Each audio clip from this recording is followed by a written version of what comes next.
So, for those of you that are first timers, I want to explain one thing. Reverend Warren and I co-minister here, so one week I speak, the next week he speaks. And of course, next week we're going to have Ask the Ministers, Ask Your Ministers. So the following week he'll be speaking. So in all fairness, you have to come back at least another time to hear him speak too, because we want to make sure you get both sides of this ministry that we do together. But anyway, the title of my message today is Letting Go of the C Word. Yeah. It kind of makes you a bit curious, doesn't it? Yeah? And everyone might be contemplating what the C word is. And you might be conjuring up some ideas around the C word, maybe, huh? Yeah, well, who can guess what the C word is? Good guesses. Great guesses. But I'm ready to reveal to you that the C word is control. Don't run out the door. Stay seated. Yeah, I know it's a tough one. And here's my question for you.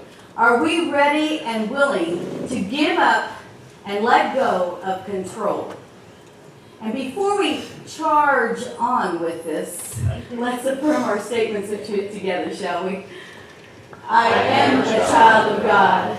I am deserving of good in my life. I am accepting my good now. Thank you. 2 weeks ago, I spoke to you about letting go and letting go and allowing forgiveness to work in your life and how forgiveness is an instant thing within you. And the other thing that stands in the way of our highest good besides forgiveness is control.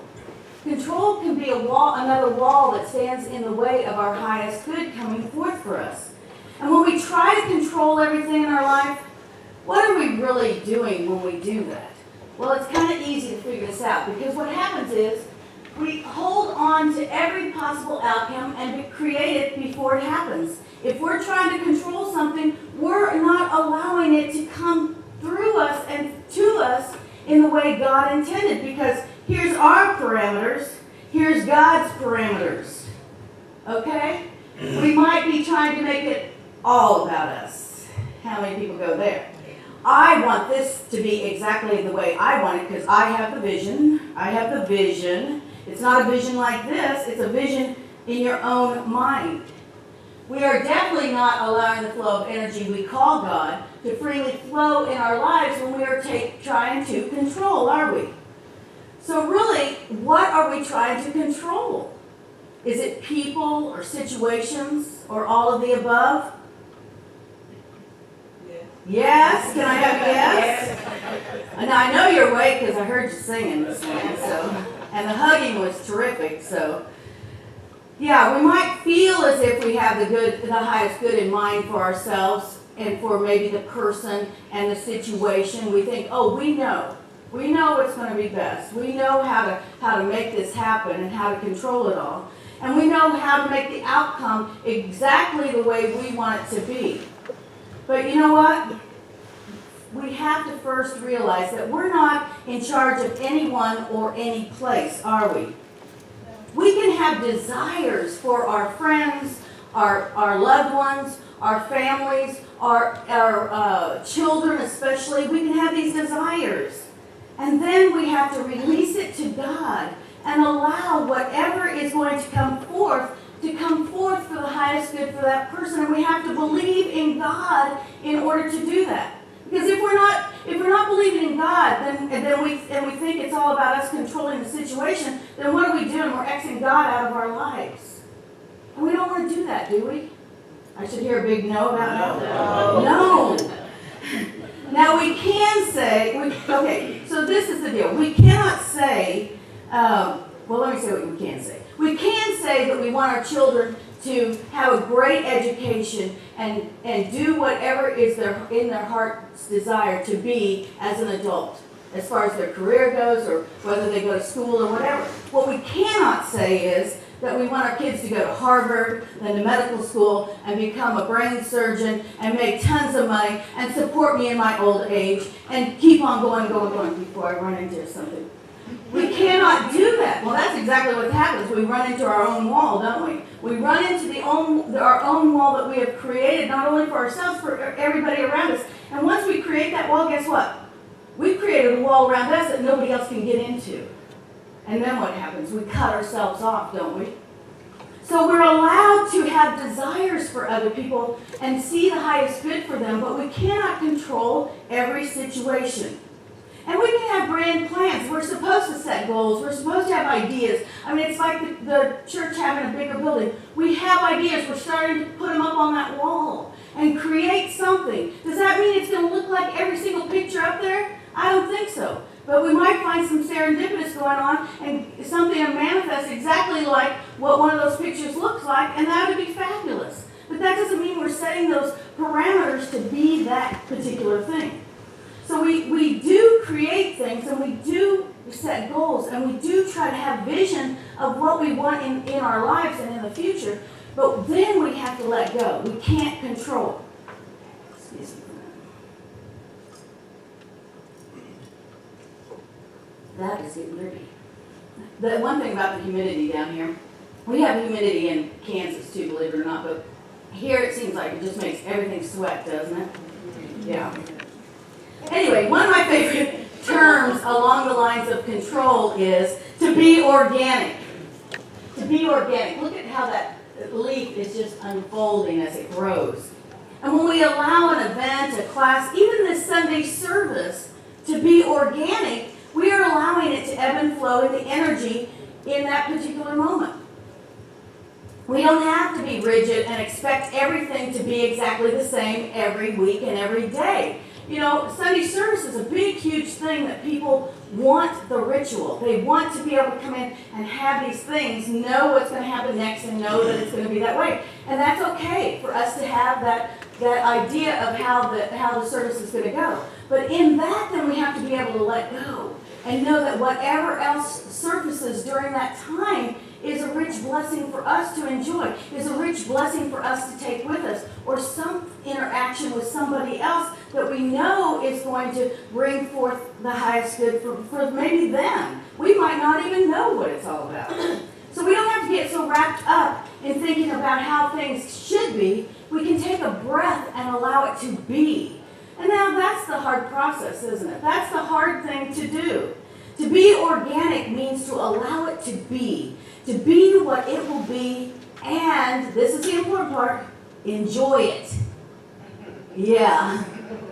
Yeah, can you let go of it? Can you let it be and then enjoy it at the same time? Because that's powerful. Because the thing is, what does it really feel like to control everything we want to control? Yeah, I put a little sad face there. Because, you know, we think that we're going to control something and we're going to make it just the way we want it to be, and it's going to be the best ever, right? But really, and let's be honest here, most of the time if we put too much control on a person or a situation or whatever we're doing for ourselves even, we end up being miserable through the process, don't we? Because it might not be exactly the way we're trying to force it to be. And then what happens? We start beating ourselves up, don't we? We say, well, gosh, I must not be good enough, or I must not be there, or I must not understand, or they don't love me enough, whatever the situation is. And we get in this mindset, and I like this one, this example. We get in the mindset to have the best party ever. Yeah. Isn't that great? You see, we want the decorations to be perfect, don't we? And the food is going to be this and this and that, and oh my gosh, it's going to look like a master chef made that meal. I just know it. And then, of course, I'm going to invite the perfect people to come to my perfect party. See, they're clapping for me. Because they know how perfect it is. Yes, and then I'm going to have those little gift bags for everybody to take home afterwards, because that just makes me the most special hostess ever. Yes, and it'll be just the thing they need. And, you know, the thing is that what really happens is that the party doesn't end up like that at all, does it? No. What really ends up happening is something totally different, because we get stressed out just trying to get our house clean, don't we? Hello. And then it just happens that we sit down on the couch and, you know, we're just conversing so well, and we look over and we see a giant cobweb in the corner, and it kind of is going up the wall and kind of hanging over the dining room table, and you're kind of going, oh, okay, now what do I do? And then, that meal that you just knew was going to look just like the pictures and the recipes, and it's going to be like a master chef, and you start looking at it and you're going, this is the ugliest meal ever. Who is going to even eat this? And then what happens to me is, I always burn the rolls. Anybody there? You forget the rolls are even in the oven? Yeah, I have been there so many times. And then, you know what happens, the guests start coming. And so-and-so comes in and says, well, what are we having this evening? And you tell them, and they say, oh, I don't like that. Or they say, I'm allergic to that. And you're like going, oh, good. Let me see what I can do for you. Thinking, yeah. And then the so-and-so says to you, oh, so-and-so's coming? Well, I don't want to sit by them. And it just so happens you have those perfect place cards in front of the plates, and they're right next to each other. So the best thing to do, though, is to quickly go over and get your nameplate, put it in between those two, and you know what? Sit back and let go. Because you're in the middle. You can enjoy both sides and not let them butt heads, can't you? And then, as far as the decorations go, who's going to really know if you have the decorations exactly like you should have done it in the picture? Nobody's going to know. And if the rolls burn, get the bread out of the refrigerator, or don't serve any rolls at all. But you don't have to show people that you burn the rolls. I always do this whole thing. Hey, look, they're crunchy. No. We can let go of that. We can throw them in the trash and move on and enjoy the evening and let go of whatever we think is in the way of this not being the perfect moment. Now, it's hard to do, isn't it? But there are some great times that control can come into play, isn't there? Like one of them is, I have to reinforce to be organic. You have to allow it to be organic, the dinner to be organic, whatever it is you're doing to be organic. But one of the controls that's good is a controller. For a video game, you can laugh. I thought it was funny. And of course, we all love the control button on our computer, don't we? Yes, we do, because it makes us do magic things on the computer. But there's another aspect of control that is really a good thing to control. And believe it or not, it's when we control our thoughts. Now, it comes back to us again, doesn't it? That responsibility, but that's okay. Controlling our thoughts is a good thing, a good way to control. And Fillmore, co-founder of Unity, wrote in Adam Smashing Power of Mind this statement: man's mind is a garden where he is in control and he determines just what kind of seed words are to grow there. Just think about this.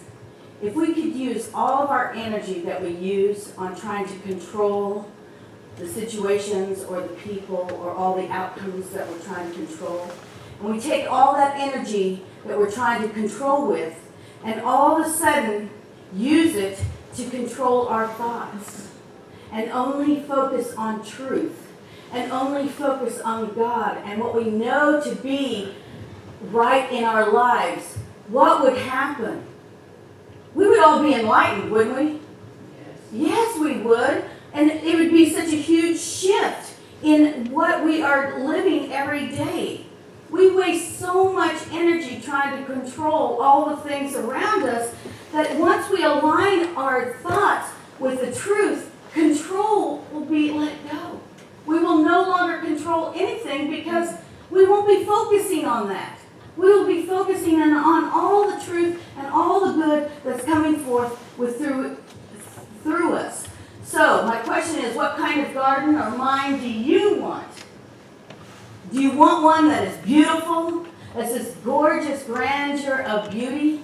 Or do you want one that's full of weeds? I choose the grandeur. Anybody else? Yeah. Well, Fillmore shares a little bit more with this. Jesus controlled his thoughts by harmonizing them, by continually thinking constructively, by continually bringing into action in his conscious mind all the mental factors that lead us to the new life, to the understanding of what life is. You see, if we take all that energy and not use it on controlling everything out there, and use it on controlling our own thoughts, and staying focused on the truth that we know, that God is good and God is within us, and following those divine laws, guess what's going to happen? We are going to be walking around experiencing more miracles in our lives and being able to help more people and pray and lift up more people in consciousness, just like Jesus did. Because Jesus was here to show us the way to do that. And harmonizing our thoughts is a powerful way to do that. He gave us that. He gave us that gift to say, hey, what are you focusing on? What are you looking at? What is it in your life that you want to do? And how are you going to do that?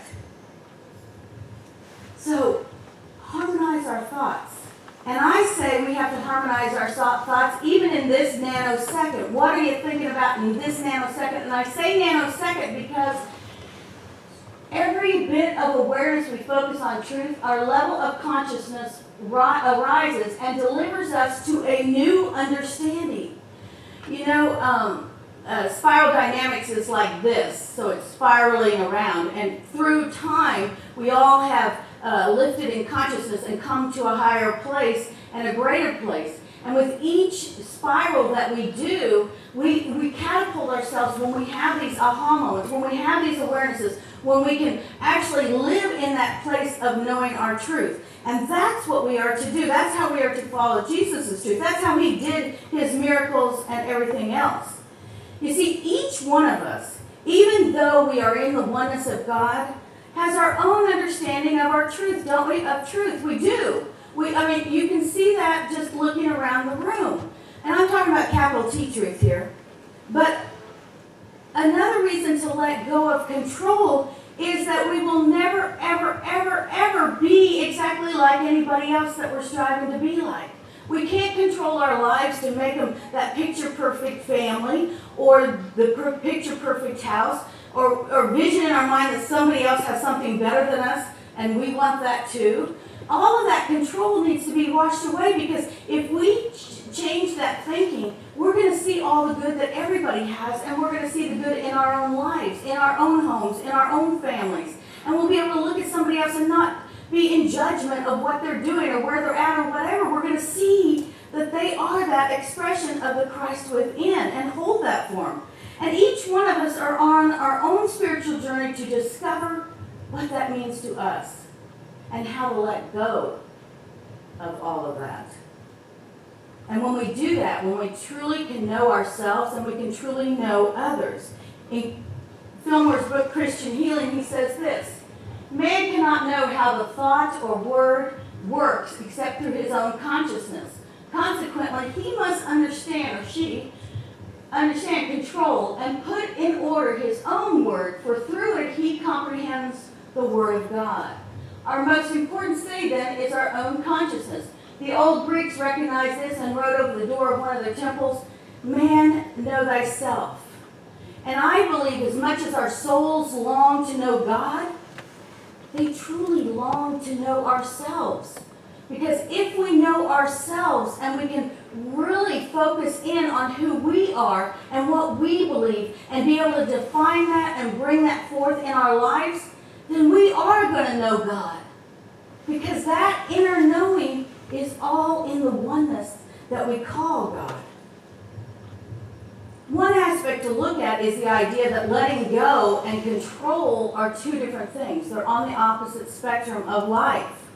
You know, we can look at nature always to see examples of that. The trees, you know, releasing and letting go of their leaves is a perfect example of that. You know, this time of year, the trees just naturally release those leaves and they fall through the breeze and just float down. And that's what we can do with trying to control things that are not in our power to control. We can release them and allow them to blow in the breeze and set them free. A few weeks ago, Reverend Warren and Grace and I went to the fair, and Grace got one of those unlimited ride bands, so her and Warren went over there to ride the rides, and I went to the art building in the 4-H building and viewed the art and was enjoying that.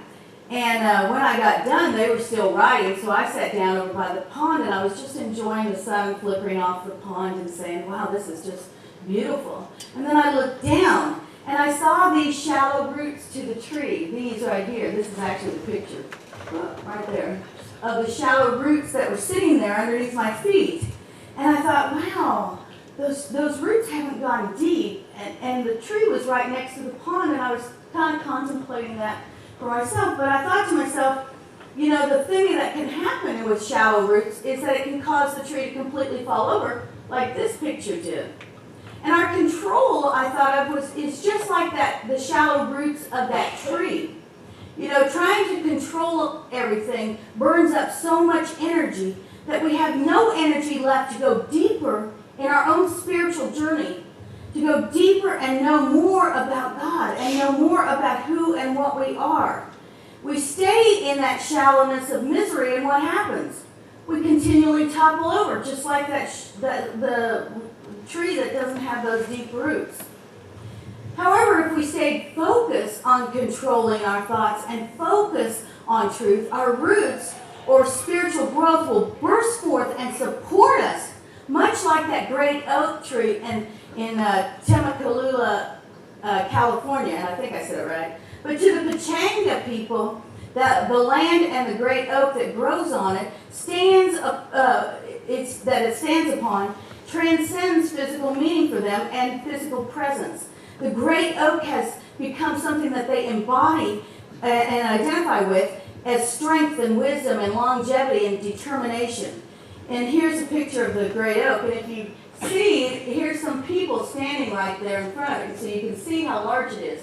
And it is one of the largest oaks, and it's estimated to be anywhere between 850 and 1,500 years old, and one of the world's oldest oaks. Now, this great oak could represent our spiritual growth in the fact that you know that when you first look at that tree, and they say this, people come walking up to see the tree, and they think that the roots are coming back out of the ground. And I'll show you this picture. That the roots are going back out of the ground, but it's not the roots at all. It's the branches supporting the tree that go out and then start to grow back up again.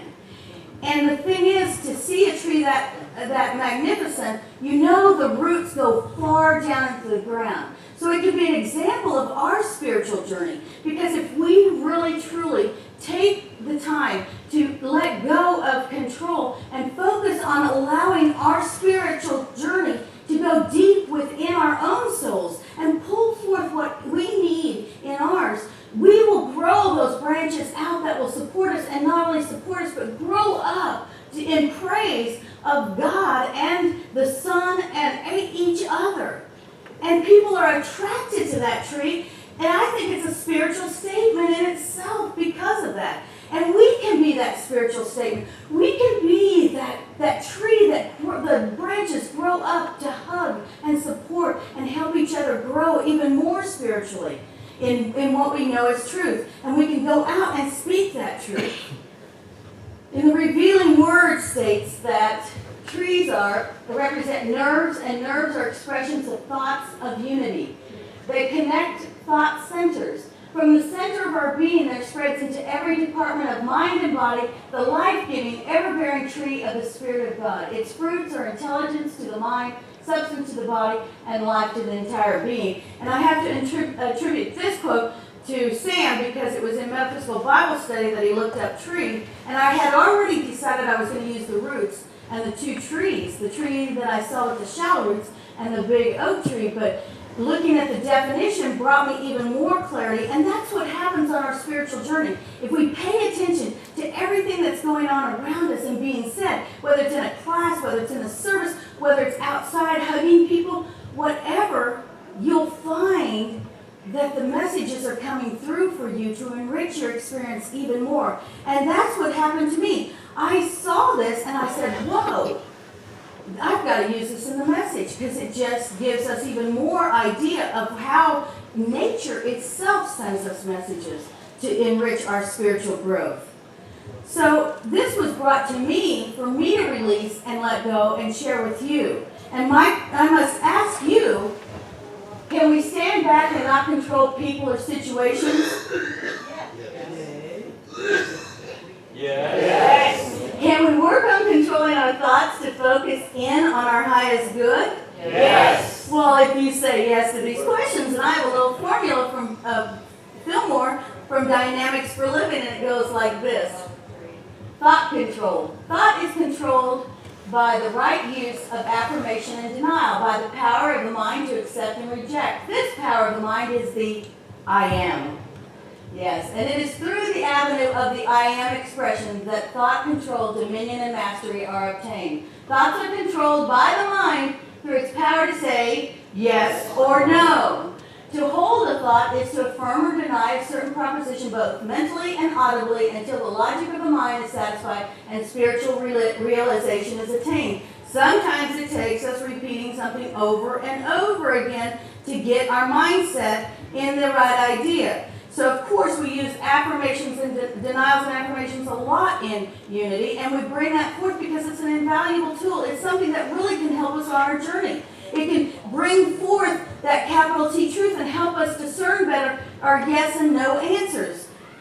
And we do this by aligning with that I am, the Christ within us, and that connection or expressing point that we call God. That's what the Christ is. It's that connection to God. If we can remember that behind any I am statement that we don't put anything that's not the truth of us, then we, again, will be on that spiral to catapult our spiritual growth even further. And for example, we do not say, and please don't say these with me because I'm not affirming these for anybody. In fact, I'm denying the power I'm giving them as I say them. I am stupid. I am ugly. I am not capable of that. We don't say those things. We don't claim anything after the I am because the I am is the Christ of us.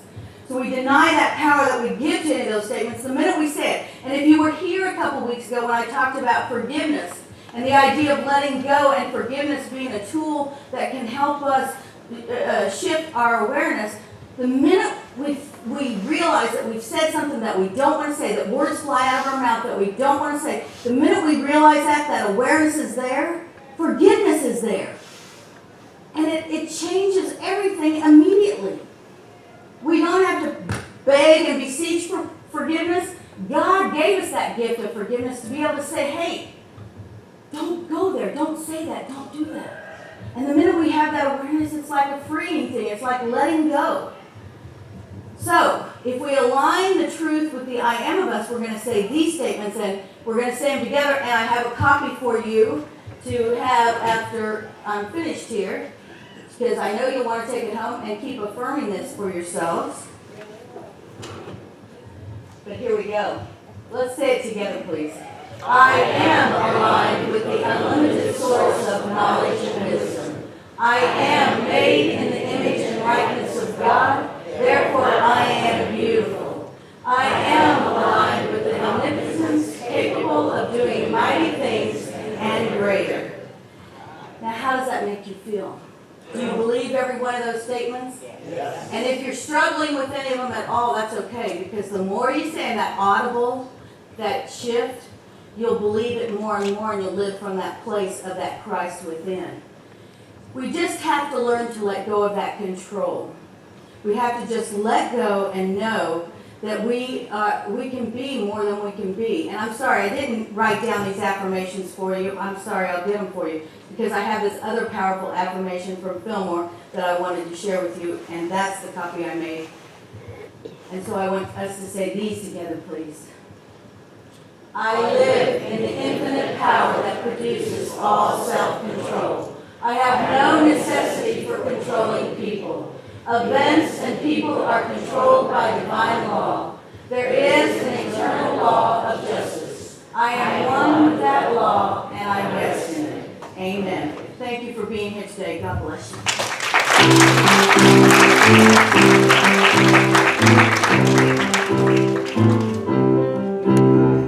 Back in time with just a rhythm and rhyme, glory and chance, it was a real big thing. They took that chant and added harmony. It was a different sound, but had the same meaning.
Bill, tell everybody who Brian Wilson is, just so everybody knows. Remember. Brian Wilson is the genius leader of Beach Boys. Yes. And one of their favorite groups, right? Yes. All right, it is time for our offering. Now, what we do here at Unity Church and Spiritual Center is we don't pass the bag or the plate. We have two bowls right there by the door. Am I in it? No. We have two bowls right there by the door that we call our transparent prosperity bowls. So whatever you choose to tithe or give a love offering or a gift, we just expect you to put them in there. But we do always bless our offering together and we sing praise for it. And we know that offering is here to support this ministry in doing great works beyond these walls. And so if you would just take if you have your gift still with you, if you can put it in your hand. If not, just take your love and place it in your hands as we affirm together our prayer of abundance. Divine love flowing through me, blesses and multiplies all that I have, all that I give, and all that I receive, and I am very grateful. And we sing. 3, cool. Give, God gives it back to you. Measure, press down, and shaken together. Give, God gives it back to you. God gives it back to you. Give, God gives it back to you. Measure, press down, shaken together. Give, God gives it back to you. God gives